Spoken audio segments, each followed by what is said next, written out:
consigo sentir minhas pernas, meus braços, que alívio. Embora essa terrível batida, eu ainda estava vivo. Então, rapidamente, levantei da ribanceira e tentei pedir ajuda para as pessoas que estavam por perto. Mas por algum motivo muito estranho, nenhuma delas me notava. Eu já estava ficando muito angustiado quando finalmente um homem que parecia ser o mais calmo do lugar veio falar comigo e me chamou para que eu pudesse ver a cena do acidente. Ao chegar lá, eu percebo meu próprio corpo no chão. E então esse homem me diz que eu não havia resistido e que eu tinha morrido para aquele mundo. E eu que fui ateu a minha vida toda, não poderia acreditar que depois da morte eu estava ali, me sentindo mais vivo do que todos os últimos anos da minha vida. Mas naquele momento eu só pensava em como a minha família iria reagir, como a minha esposa ficaria sem mim para cuidar dos nossos 2 filhos pequenos. Tudo o que eu queria era voltar para eles. Mas quando essa preocupação já estava me consumindo, aquele homem serenamente me diz que tudo ficaria bem e que todas as respostas viriam, bastaria eu segui-lo. Então, ao atender o seu pedido, eu jamais esperaria que naquele mesmo dia eu passaria pela experiência mais inacreditável da minha vida, tendo um encontro pessoalmente com o próprio Deus. Essa é a única certeza que temos, que um dia iremos partir. Mas antes de continuarmos esse surpreendente relato que conta as primeiras 24 horas depois que morremos, já parou para pensar que toda sua concepção de vida após a morte ou a falta dela pode estar totalmente errada? Todos os que morreram estão dormindo no pó da terra, aguardando a volta de Jesus. Eu não acredito em Deus, cara. Eu não acredito. Pra mim é isso, é um interruptor que desliga. E é isso, pra você não vai ser mais nada, porque você não tem mais consciência. E pode pensar. Em nosso mundo, existem cerca de 4.000 religiões, doutrinas e tribos que possuem diferentes visões sobre a vida após a morte. Mas você já percebeu que as pessoas tendem a acreditar que elas foram as privilegiadas de nascerem justamente em uma família ou sociedade que tem a única crença verdadeira para isso? E isso é tão comum que eu acho que você deve conhecer alguém assim. O que você acha que acontece depois da morte? Eu acho que nós vamos ou para o céu ou para o inferno. É isso que eu acredito. Mas por que você tem essa crença? É porque é o que minha família sempre me disse. E também é porque está na Bíblia, né? Se está lá é porque devemos acreditar. E essas pessoas, ao longo da vida, vão encontrando outras pessoas com as mesmas crenças que elas, alimentando assim cada vez mais o seu viés de confirmação, fazendo elas acharem que o mundo é igual à sua bolha de convívio. E quando alguém discorda, eventualmente é isso que acontece. Mas a verdade é que só existem 2 maneiras sensatas de sabermos o que acontece depois que morremos. A primeira seria por uma explicação baseada em evidências ou provas incontestáveis. E a segunda por experiências pessoais, para que nós mesmos tenhamos essa certeza, sem depender de nada externo. E para nossa alegria, nós podemos ter os 2. Todos os dias, a espécie humana é contactada por milhões de espíritos que nos influenciam e nos passam mensagens das mais diversas formas. E a única diferença é que a maioria das pessoas não possuem a sensibilidade ou abertura necessária para captar essas mensagens, enquanto outras, que não por serem mais evoluídas nem especiais, longe disso, mas por simplesmente terem essa abertura, conseguem captar essas mensagens, principalmente por visões, audições, incorporações e cartas psicografadas. Ok, mas isso pode passar de uma grande farsa, certo? Onde está a prova incontestável nisso tudo? Bom, preste muita atenção agora nisso e compartilhe esse vídeo com aquelas pessoas que duvidam da vida após a morte. Vamos pegar Chico Xavier para o nosso estudo de caso. Ele psicografou mais de 10.000 cartas ditas do além, com informações precisas e particulares que só os familiares da pessoa que morreu sabiam. O que nós procuramos fazer foi investigar se efetivamente um médium é capaz de obter esse tipo de informação que ele não teria acesso por meios normais. Uma das modalidades psicográficas do Chico Xavier eram as chamadas cartas familiares, cuja autoria era atribuída a pessoas falecidas e eram dirigidas aos seus familiares em luto. O objetivo do nosso estudo foi investigar a exatidão das informações transmitidas nas cartas familiares do Chico Xavier e explorar as possíveis explicações para o acesso do médium a essas informações. Então você concorda comigo que simplesmente inventar coisas tão precisas e acertar seria uma chance muito baixa, certo? Digamos que essa chance seja de 5%. Então a cada carta que ele psicografou, se Chico fosse simplesmente um farsante sortudo, existiria uma chance de 5% dele, ao acaso, inventar algo sobre essa pessoa que já morreu e acertar. Só que ele fez isso mais de 10.000 vezes. E em todas elas haviam citações claras e precisas sobre a pessoa que morreu, que só a família poderia saber. Um dado que também chama muito a atenção é o fato de que havia algumas das situações em que as informações fornecidas por Chico Xavier eram desconhecidas mesmo dos familiares que foram até ele obter estas cartas. Apenas posteriormente, os familiares verificaram essas informações como corretas. Segundo os estudos probabilísticos, a chance disso tudo ser uma farsa não é de 1 em 1 bilhão nem de 1 em 1 trilhão, mas é uma nomenclatura que nem existe na língua portuguesa. Seria algo como 1 seguido de 13.000 zeros. Pelos cálculos, seria mais fácil uma pessoa ganhar 10 vezes na Mega Sena no mesmo ano e todas nessas 10 vezes que ela fosse buscar o prêmio, ela fosse atingida por um raio no percurso, do que Chico Xavier e, consequentemente, essas provas de vida após a morte serem uma farsa.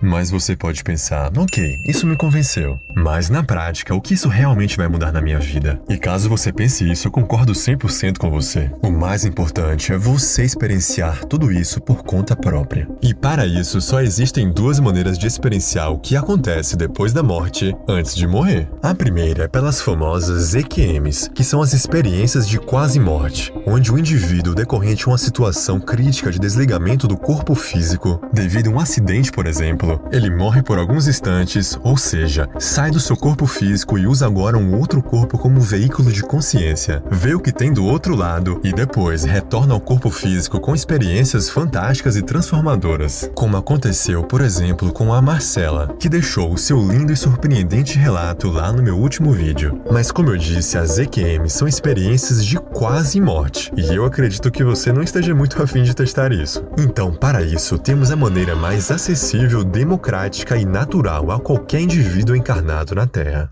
a projeção astral, que é a capacidade que todos nós temos de sair do corpo conscientemente todas as noites. E note que essas experiências fora do corpo são muito mais enriquecedoras para você do que ficar dependendo de informações espirituais provenientes da mediunidade de outras pessoas, onde frequentemente sofre interferências anímicas do próprio médium. Na projeção astral, você está na própria realidade dos espíritos. E eu posso te garantir que o dia que você sair do seu corpo verdadeiramente consciente, você nunca mais terá nenhuma dúvida da vida após a morte. Mas como é que faz para sair? Olha, na verdade, sair todo mundo sai. O corpo físico é apenas uma roupa que abriga o nosso espírito para que possamos viver uma experiência de aprendizagem aqui na Terra. Mas a nossa real natureza não é daqui. Então, naturalmente, o nosso espírito deixa o nosso corpo todas as noites e vai para outros planos. O problema é que quase ninguém tem a lucidez necessária para rememorar essas experiências. Então, o real objetivo é sair de forma lúcida e consciente. Para isso, você encontra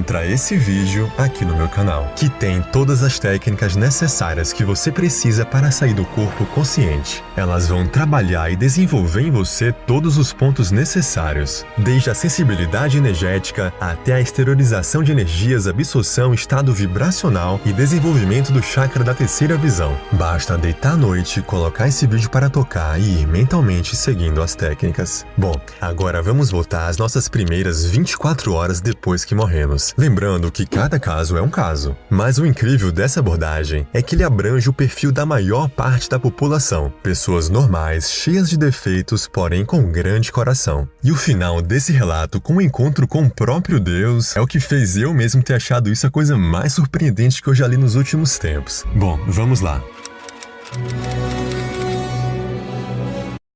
Whether you're looking for tips to make your resume stand out, or you need expert advice on how to ace your interview, you'll find it all within our blogs, guides, resumes, and cover letter examples for hundreds of occupations.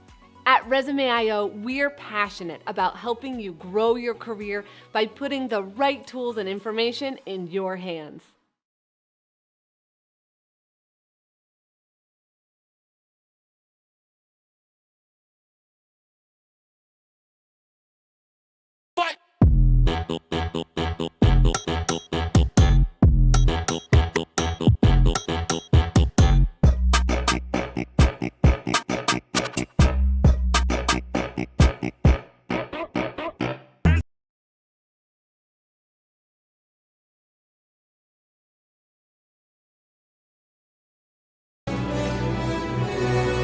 E ao seguir aquele homem, ele pediu para que eu segurasse a sua mão. E ao fazer isso, imediatamente eu senti a energia mais amorosa que eu já senti. Então, de repente, um grande clarão de luz branca tomou conta de mim e eu adormeci. E mais tarde, fui descobrir algo muito importante que eu gostaria de compartilhar com vocês aí encarnados na Terra, além da minha carta. O lugar para onde vocês vão irá depender do que você cultivou em vida. Por afinidade, vocês irão para o plano de existência onde o seu grau de consciência está ressoando. Mas saibam que todos vocês, pessoas de bom coração, sempre irão ser amparados por alguém logo após a morte. Seja por um parente, amigo espiritual ou simplesmente alguém delegado para essa função, levando vocês assim para um outro plano, que é o que acabou de acontecer comigo nesse momento.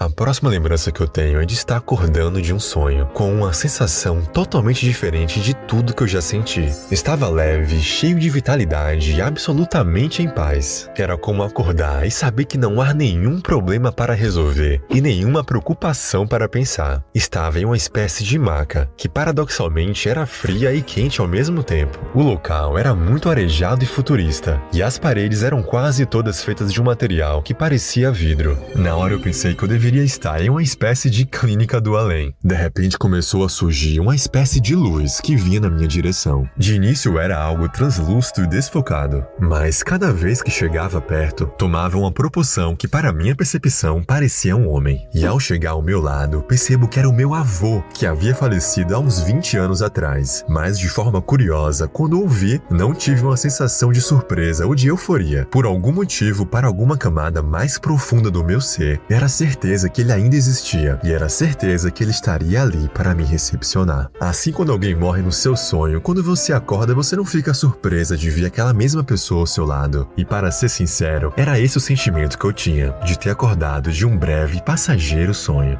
As palavras que foram ditas pelo meu avô vieram-me como pensamentos, e sem dizer nada de tudo eu entendia, que me amava e que me acompanhava fazia muito tempo, e me avisou que a minha estadia naquela clínica já havia terminado, e pediu alegremente que eu levantasse, pois ele iria me mostrar a nova vida que me esperava.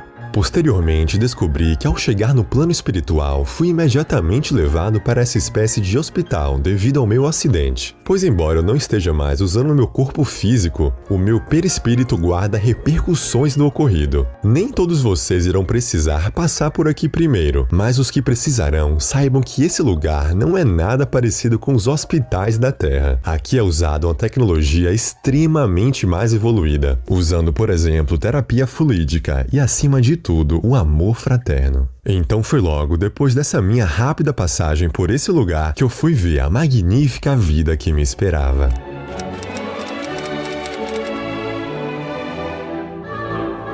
Então, ao sair daquele lugar juntamente com meu avô, eu simplesmente não acreditava no que eu estava vendo. Era simplesmente a coisa mais linda que eu vi na minha vida. Uma cidade extremamente organizada e futurista, cheia de árvores, flores e uma surpreendente sensação de que a vida estava presente em cada cantinho dela. Meu avô me conta então que estamos em uma cidade no plano espiritual, que fica logo em cima da Terra, quase já adentrando o espaço. Mas por conta que tudo naquela dimensão vibra em uma frequência mais sutil, inclusive os nossos corpos, fica imperceptível para quem está encarnado na Terra. Ao começar a caminhar, percebi que toda a minha consciência havia se expandido. Eu sei que é difícil para vocês da Terra conceberem isso, mas a minha visão estava vendo uma realidade não só mais bonita nem mais brilhante, mas mais real. É como se durante todo o nosso tempo na Terra estivéssemos vendo através de um óculos embaçado. E aqui tiramos esses óculos e enxergamos a vida como realmente ela é. E não era sua visão. A cada rosa que eu tocava, eu sentia a energia dos meus dedos se fundindo com a energia dela. Era como se minha mão e a rosa fossem a mesma coisa. A cada ar que eu inalava, era como se o sopro de Deus estivesse entrando em mim. E a cada pessoa que passava, eu sentia uma conexão e um amor inexplicável. E tudo que me vinha em mente era: como é que eu pude esquecer disso tudo? Então, naquele momento, meu avô me disse que devemos ir pelo caminho central, pois ele queria me mostrar o maravilhoso funcionamento da operação que coordena todas as encarnações e a vida no nosso planeta.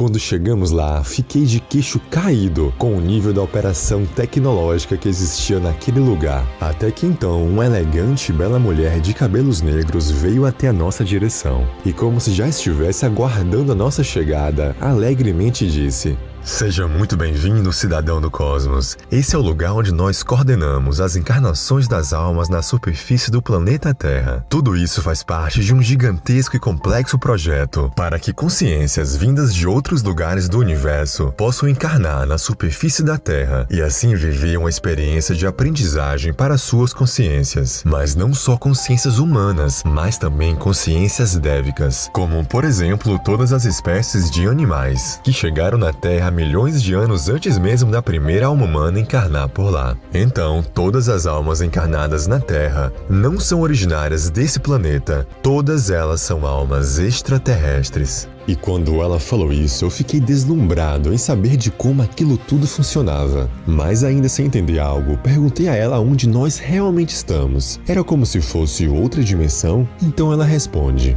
"Atualmente nós estamos na 4ª dimensão espiritual. Essas dimensões podem ser compreendidas como superfícies acima do planeta Terra. Você, por exemplo, algumas horas atrás, estava na superfície mais densa do planeta, chamada de dimensão física. E acima dela, imbuída de uma matéria menos densa, temos a superfície ou dimensão que muitas pessoas na Terra chamam de umbral. E, consequentemente, assim como camadas de uma cebola, essas superfícies ou dimensões vão aumentando e se sutilizando. E quanto mais alta e sutil é essa dimensão, mais próximo ela está da fonte criadora." Mas ainda sem entender uma coisa crucial, eu perguntei para ela: "Mas por que as pessoas na Terra não conseguem ver essas dimensões e toda essa gigantesca realidade que existe?" Então ela responde: "Toda essa realidade é constituída de uma matéria muito menos densa, onde as ondas eletromagnéticas atravessam essa matéria com muito mais facilidade. E é por isso que ela se torna invisível aos sensores e aos olhos dos que estão encarnados na Terra. E a única forma dos humanos que estão usando seus corpos lá embaixo irem para essas dimensões é através da saída dos seus corpos durante a noite. Mas a nossa estadia nesse lugar já está acabando. Siga-me que irei lhe mostrar o real motivo da sua vinda." E assim que ela falou isso, caminhamos até uma gigantesca máquina que até mesmo parecia que tinha vida própria. Incrédulo, logo perguntei o que era aquilo, e ela respondeu: "Essa é uma das biomáquinas de monitoramento. Ela tem uma inteligência própria e sabe tudo sobre as pessoas que estão encarnadas lá na Terra. Ela armazena informações desde o primeiro segundo que uma pessoa encarna lá embaixo até o último suspiro do momento da sua partida. Ela monitora desde parâmetros médicos, psicológicos, emocionais e até mesmo intui os indivíduos encarnados na Terra com sonhos, mensagens, ideias e abertura de faculdades espirituais. Embora muitas pessoas na Terra achem que seus mentores o monitoram 24 horas por dia, na prática não é isso que acontece. Imagino o que seria da vida deles aqui se ocupassem todo o tempo deles com vocês. Nós usamos dessa alta tecnologia como auxílio. E essas informações armazenadas nessa máquina vão ser usadas para o Conselho Kármico programar as próximas encarnações das pessoas na Terra. Desde alguém que fez uma boa ação, como por exemplo ajudar um animalzinho, até alguém que contribuiu para o sofrimento de um animal ao consumir a sua carne. Tudo isso é armazenado aqui, criando um Dharma ou um Karma coletivo para a humanidade. Para os olhos dos humanos, ações ruins podem passar até despercebidas, mas para nós, tudo é registrado e a lei do Karma nunca falha. Então, assim que ela falou isso, meu avô me chama e me diz que havia uma grande surpresa para mim. E eu, que já havia passado por várias, não poderia pensar que aquilo tudo ficaria ainda melhor. Então saímos daquele lugar e voltamos a caminhar pela cidade. A cada passo que caminhávamos, tudo ia ficando mais familiar, como se fosse um grande retorno a um lugar que eu já estive várias vezes no passado. Então paramos em frente a uma casa branca bem simpática, onde meu avô falou que ali era onde costumávamos morar, antes de termos encarnados na Terra. E ao entrar, eu tive uma das maiores surpresas que eu poderia receber. A última aula do nosso evento online vai acontecer no domingo agora, às 8 horas da noite, em ponto. Eu tenho certeza que o conteúdo mudará completamente os seus projetos e principalmente a sua vida. Te vejo na aula. Um forte abraço e até lá!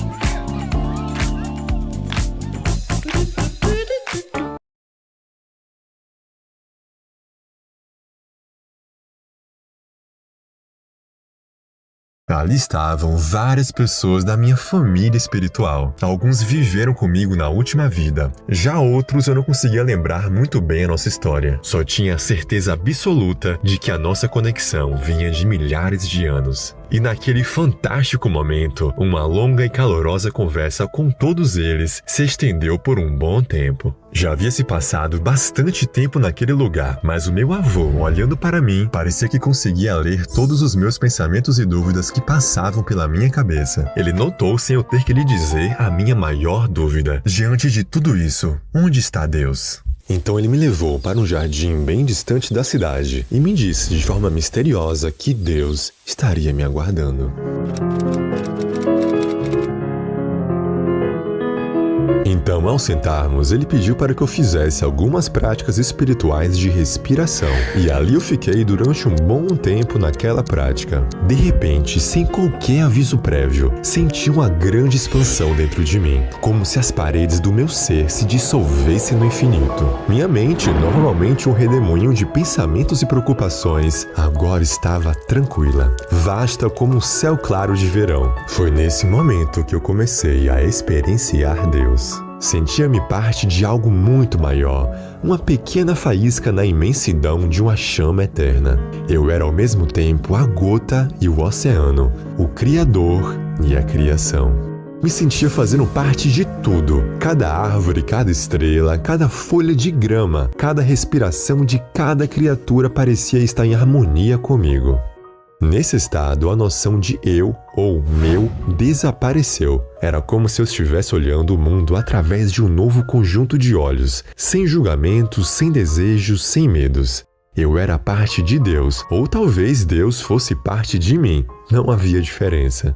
Entendi então que a separação é uma ilusão, uma criação da mente. Na realidade, tudo é interconectado em uma dança cósmica de pura luz e energia. Minha consciência tinha se expandido além dos limites do meu corpo físico. As portas da percepção estavam abertas para Deus. Após essa experiência, eu gostaria de falar para todos vocês encarnados na Terra que estão lendo a minha carta, que vocês não precisam morrer para se conectarem com Deus. Vocês se conectam com Deus toda vez que vocês veem o seu semelhante como parte de vocês mesmos. E toda vez que vocês vibram amor por todas as criaturas e por toda a criação. Se você gostou desse vídeo, considere deixar o seu like aqui embaixo.